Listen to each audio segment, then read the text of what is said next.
welcome to Far From Just Words. The other day, Mehdi Hassan had an interview with Daniel Bwala of Nigeria, the Nigerian politician, and I will use him today like an example of African politicians and their way of thinking, which is it's a kind of a yardstick that has been used over the years to call all of us dumb.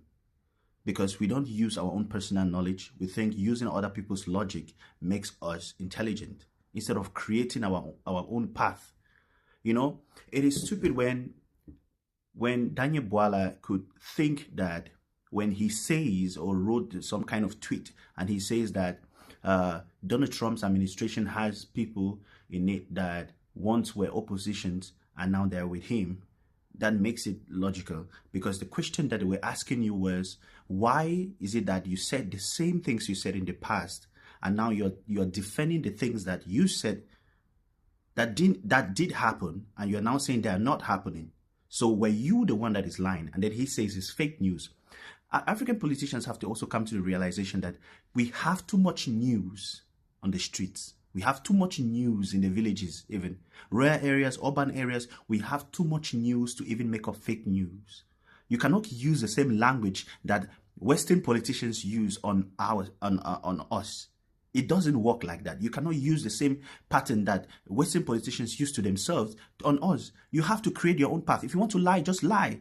I mean, there are so many parts of the interview where you blatantly lied. There are so many parts of the interview where he refuses to answer questions, or he does what we normal people do. Because at some point, I even thought that it was just, he was at the family meeting where you say, say whatever you want, say whatever you want. That's what you think.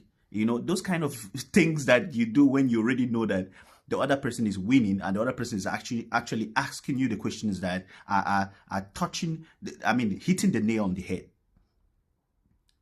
You look, I keep repeating the same thing. We cannot keep celebrating 60 years of independence when there is no one thing that we have done. One. Especially when it comes to insecurity in most of our countries. If you can just solve this problem of insecurity, I bet you that investment will come, entrepreneurship will prosper, employment will come. Just this one problem, insecurity. The rest will follow suit. And when we talk about this, someone like him that had the stage to actually defend it, he's actually trying to defend the principle because he's scared to go back home and get threats instead of fighting for what is right.